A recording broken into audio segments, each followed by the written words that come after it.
Colossenses, capítulo 2, a partir do verso 8. O texto diz assim: cuidado, que ninguém vos venha a enredar com a sua filosofia e vãs sutilezas, conforme a tradição dos homens, conforme os rudimentos do mundo, e não segundo Cristo. Porquanto nele habita corporalmente toda a plenitude da divindade, também nele estáis aperfeiçoados. Ele é o cabeça de todo principado e potestade. Nele também fostes circuncidados, não por intermédio de mãos, mas no despojamento do corpo na carne, que é a circuncisão de Cristo, tendo sido sepultados juntamente com ele no batismo, no qual igualmente fostes ressuscitados, mediante a fé no poder de Deus, que o ressuscitou dentre os mortos.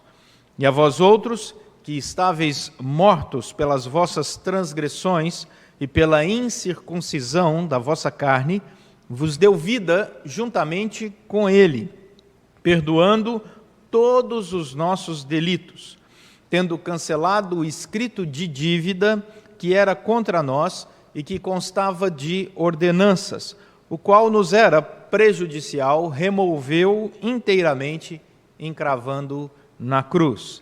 E despojando os principados e as potestades, publicamente os expôs ao desprezo, triunfando deles na cruz. Vamos orar mais uma vez. Senhor, que o Teu Santo Espírito fale aos nossos corações pela exposição da Tua palavra, porque cremos, ó Deus, que só receberemos aquilo que nos edificará de fato, se o Senhor atuar de maneira graciosa através da exposição da Tua palavra. E por isso nós rogamos para a Tua glória, para a edificação da Tua igreja, em nome de Jesus Cristo. Amém.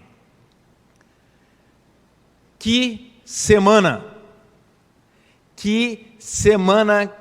que nós vivemos.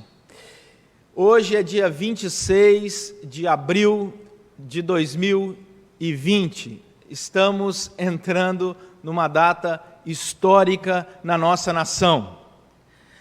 A humanidade enfrenta uma pandemia chamada Covid-19. Já tratamos recentemente aqui na igreja sobre uma epidemia nacional chamada ansiedade. O Brasil é o país no mundo que lidera essa epidemia da ansiedade. Não bastasse uma pandemia, temos uma epidemia nacional. Vivemos, sim, um desgoverno institucional, no momento de crise. Vivemos uma crise social, vivemos uma instabilidade econômica. E nessa semana, diante de toda esse quadro traumático, catastrófico, temos o presidente Bolsonaro brigando com o ministro, agora ex-ministro Moro, e o Moro com o Bolsonaro. Não faltava mais nada. Não faltava mais nada. Eu gostaria de dizer para você que está assistindo, participando, louvando, adorando, passando por aqui no nosso canal na Igreja Presbiteriana da Gávea, que esse é o momento mais delicado da nossa história mundial.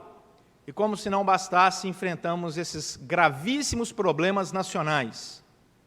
Peter Drucker, quando ele escreve sobre a administração, ele diz que nos momentos de grande crise, não dá para você reunir uma equipe para ficar analisando os diversos fatores. É necessário que se tenha um líder que dê direção, um líder que estabeleça prioridades, um líder que defina estratégias, um líder que mantenha o foco, um líder que transmita confiança às pessoas.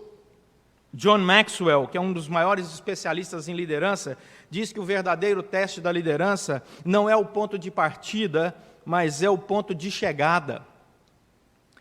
Leroy Ames, que escreveu Be the Leader, disse o seguinte: o líder é aquele que vê mais do que os outros, que vê mais longe do que os outros e que vê antes dos outros. A ex-primeira-ministra britânica Margaret Thatcher disse o seguinte: estar no poder é como ser uma dama. Se você tem de dizer às pessoas que você é, então você não é. Nós olhamos para a carta que Paulo escreve à igreja de Colossos, e o momento deles também era extremamente delicado, porque a igreja estava sendo convidada a seguir uma linha de raciocínio contrário àquilo que a palavra do Senhor orientava. Havia a proposta legalista, havia a proposta da libertinagem, havia a proposta de uma filosofia que conduzia as pessoas ao erro. E o apóstolo Paulo, inspirado por Deus, ao receber a narrativa do que estava acontecendo naquela igreja, escreve essa palavra que nos instrui a todos, porque é palavra de Deus, inerrante, infalível, essa palavra imutável. E aí, essa palavra de Deus, que é inspirada, ela vai dizer o seguinte: não olhe o mundo com os olhos do mundo. Nossos líderes estão aí, no mundo inteiro, tentando encontrar algum caminho, muitos perdidos, uns dando cabeçada aqui, outros ali. Se nós olharmos o mundo, o que está acontecendo agora, nesse exato momento, para a realidade do Brasil, para a realidade do mundo, olhando para o teto de liderança humano, nós seremos os mais infelizes de todos os homens. Os nossos líderes aqui desta humanidade, elas têm um grau de limitação, um teto de atuação. Portanto, quando nós olhamos para aquilo que a palavra do Senhor diz, ele diz assim: não olhe para o mundo com os olhos do mundo. Os nossos líderes estão atuando debaixo de um teto de competência, mas o nosso líder, aquele que determina as nossas prioridades, aquele que estabelece as estratégias, o nosso líder que mantém o foco, está acima de toda essa liderança mundial, está acima de toda essa liderança nacional. O nosso líder é Jesus Cristo. Por isso que o versículo 8 diz: cuidado, no momento de crise, cuidado. Cuidado, que ninguém vos venha enredar com a sua filosofia e com as suas vãs sutilezas. A advertência aqui é muito séria. A palavra cuidado aqui é uma palavra que significa seja vigilante. É uma palavra que diz não caia nas armadilhas. É uma palavra usada na Escritura Sagrada para momentos em que o povo de Deus tem que olhar as coisas numa perspectiva totalmente diferente daquilo que o mundo está induzindo você a perceber, a analisar, a ler a sociedade. Em Marcos, no capítulo 4, verso 24, essa palavra aparece quando diz assim: então lhes disse, atentai no que ouvis, com a medida com que tiverdes medido, vos medirão também, e ainda se vos acrescentará. Atentai. A palavra de Jesus é: presta atenção no que eu estou te dizendo. Fique atento. Essa palavra também é usada em Filipenses, no capítulo 3, o verso 2, quando diz assim: acautelai-vos.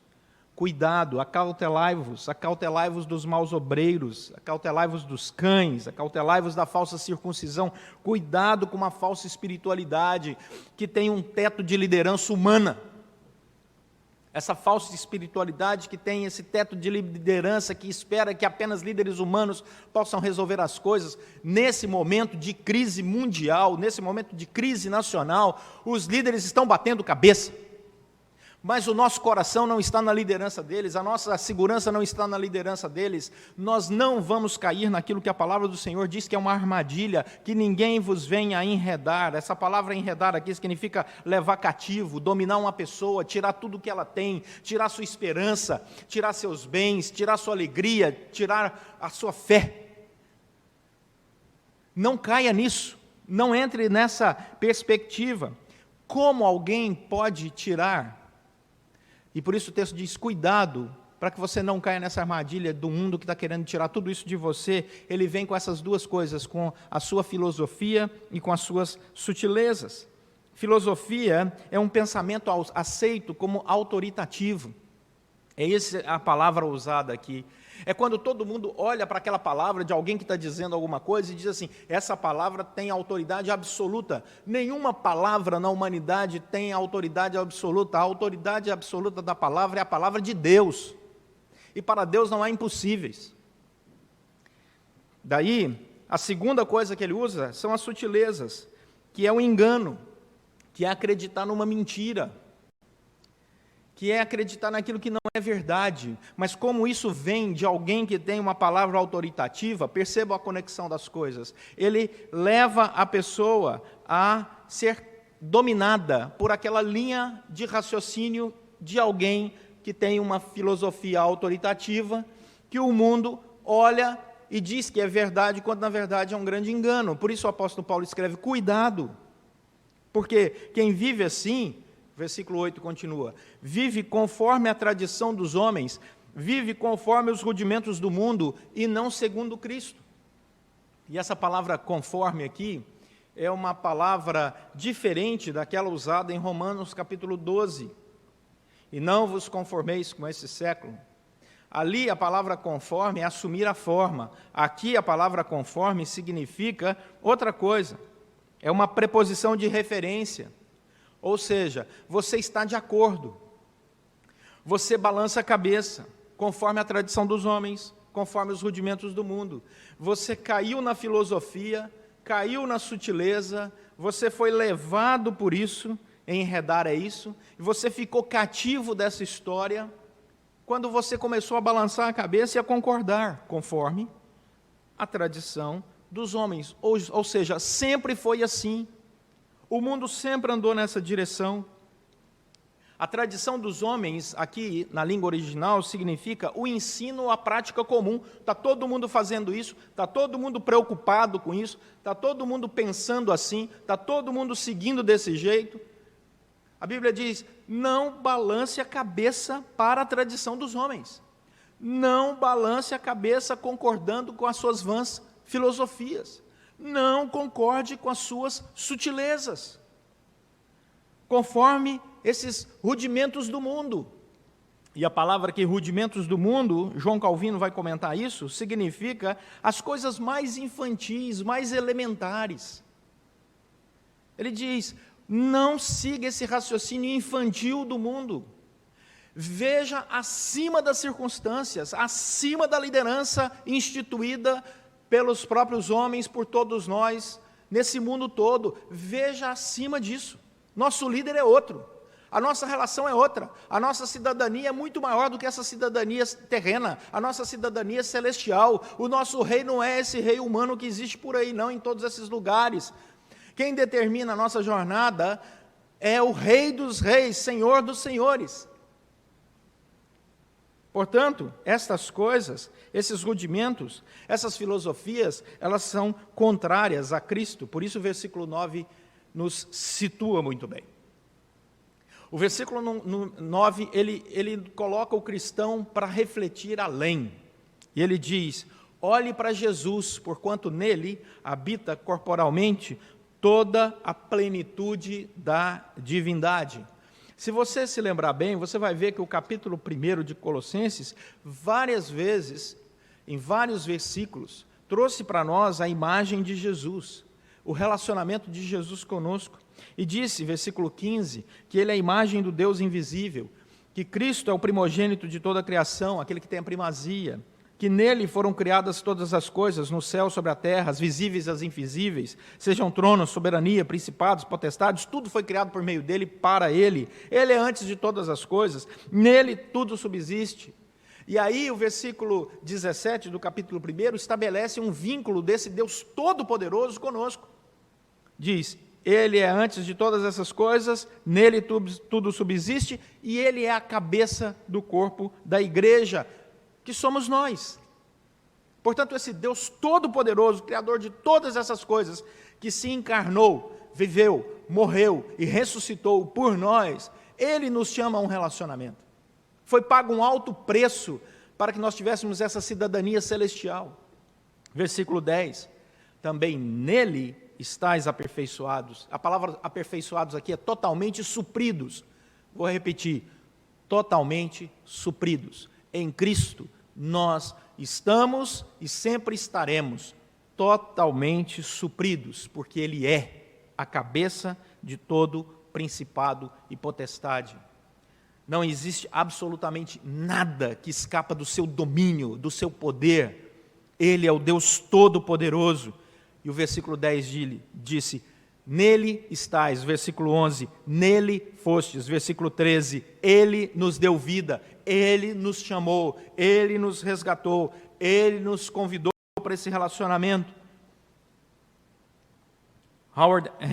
William Hendrickson vai dizer o seguinte, que a plenitude da deidade em Cristo, desde da eternidade, tem sido essa manifestação visível, tangivelmente demonstrado pelas obras deste Cristo, tanto na criação como na redenção. De eternidade em eternidade, Ele é a imagem do Deus invisível, de eternidade em eternidade.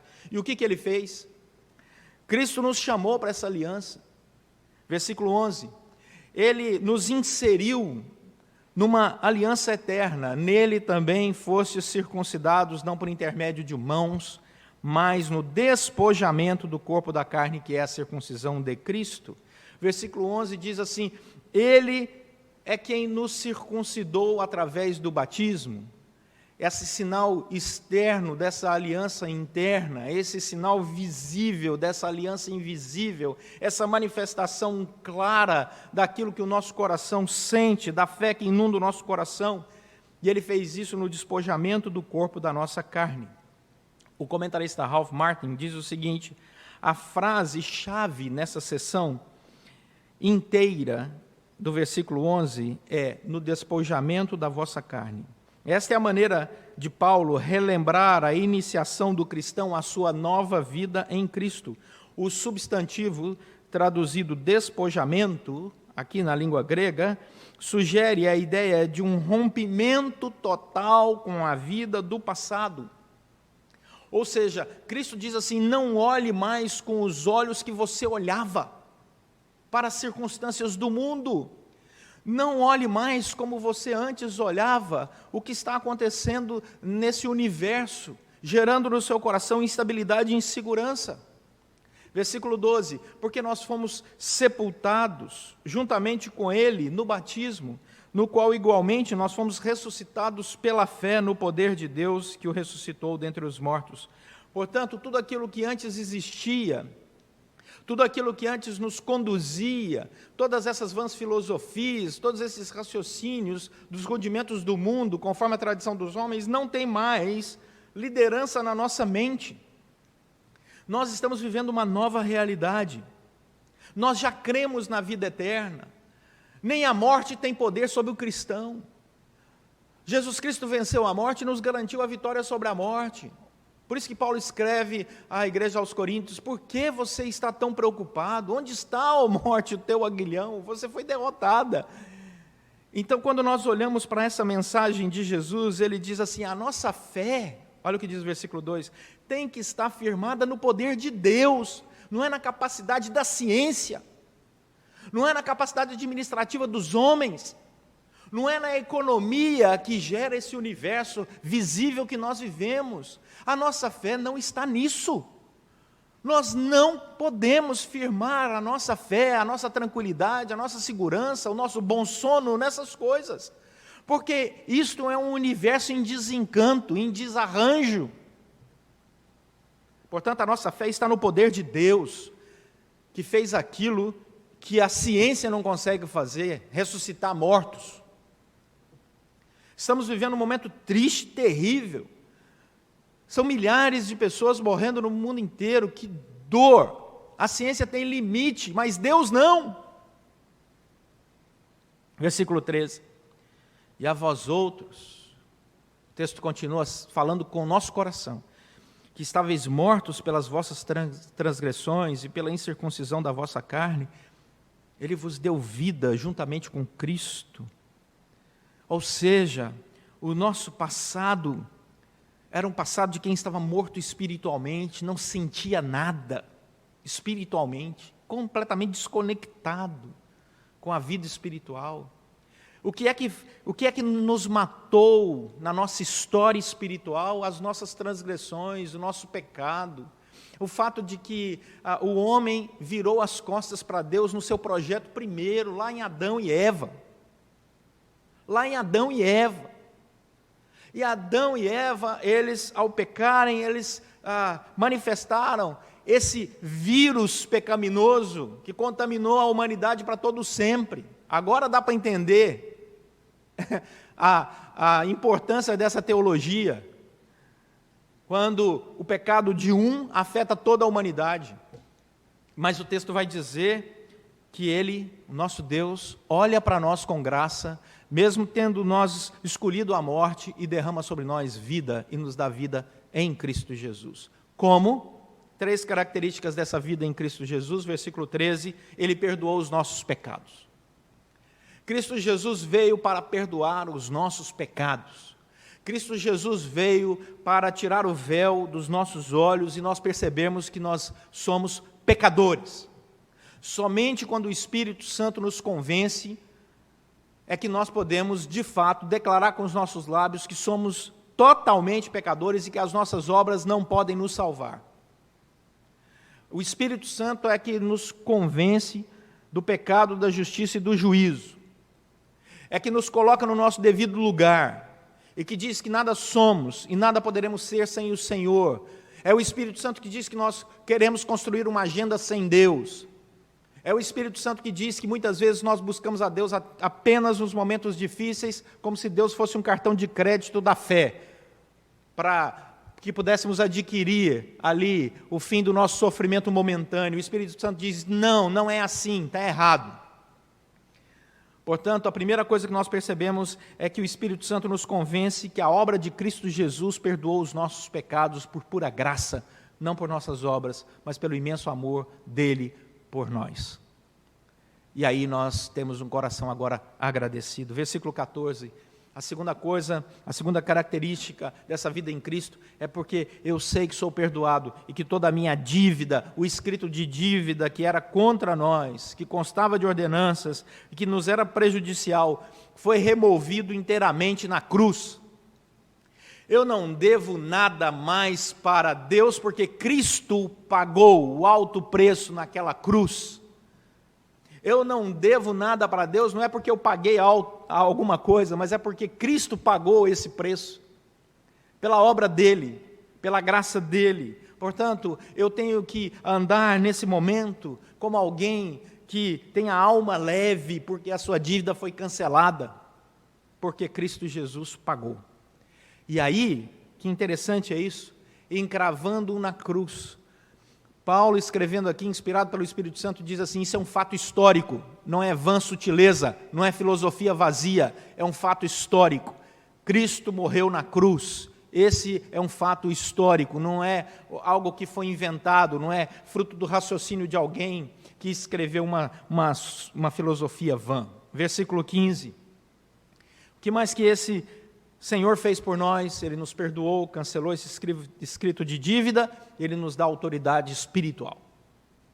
Por isso que o versículo 15 diz, e despojando os principados e as potestades, publicamente os expôs ao desprezo, triunfando deles na cruz.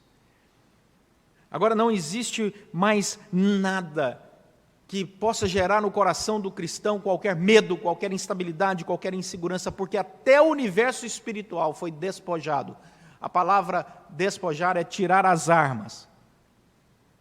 Os principados e as potestades tiraram as suas armas retiradas debaixo da autoridade que Cristo Jesus nos dá no seu nome. Em nome de Cristo Jesus nós declaramos a nossa vida é dele, a nossa casa é dele, a nossa família é dele, os nossos bens são dele, tudo que temos e somos pertence, está consagrado e é do Senhor. Nós estamos aqui gerenciando tudo aquilo que lhe pertence. Portanto, a autoridade é dele e não tem nenhuma autoridade espiritual que possa vir trazer ao nosso coração qualquer tipo de instabilidade. Eu escuto muito por aí pessoas preocupadas que existem estratégias já seculares demoníacas, montando principados e potestades contra o povo de Deus, não tem autoridade, querido. Não tem autoridade para atingir o povo de Deus. Pode pensar em qualquer tipo de estratégia demoníaca, não tem autoridade sobre o povo de Deus. Nós estamos debaixo da autoridade de Jesus Cristo, nosso Senhor e Salvador. Tudo que temos e somos é dele.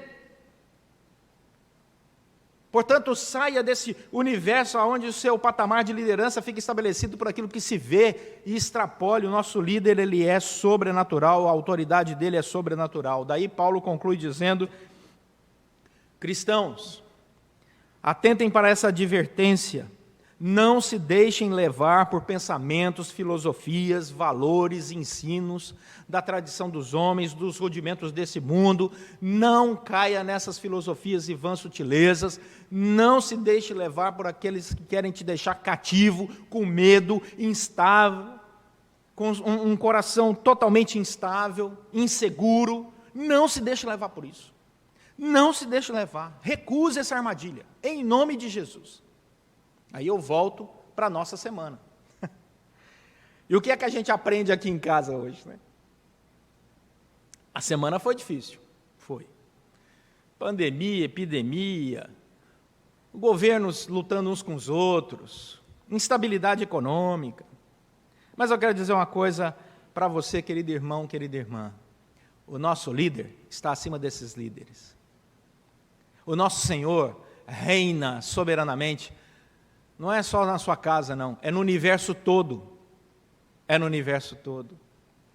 Ele nos chamou por sua imensa graça para essa aliança. Ele nos chamou para sermos parte do seu corpo. Ele perdoou os nossos pecados. Ele cancelou o escrito de dívida. Ele diz: nada, nada, nada tem poder sobre aqueles que eu chamo meus. Somos o seu povo, rebanho do seu pastoreio. Nós somos o povo guardado pelo Senhor. Nós somos essa nação santa, povo de propriedade exclusiva de Deus. Andemos com o nosso coração tranquilo, confiantes no Senhor, no nosso líder, o Rei dos Reis, o General dos Exércitos, aquele que sempre conduziu o seu povo com a sua fidelidade e graça. Vamos orar pelas autoridades desse mundo, porque é o que a palavra de Deus diz que nós devemos fazer. Mas sabe por que nós vamos orar pelas autoridades? Para que Deus, que está acima delas, derrame graça, misericórdia, para que as autoridades instituídas tenham um pouco de bom senso para ser um instrumento da graça de Deus comum nesse universo que está por aí.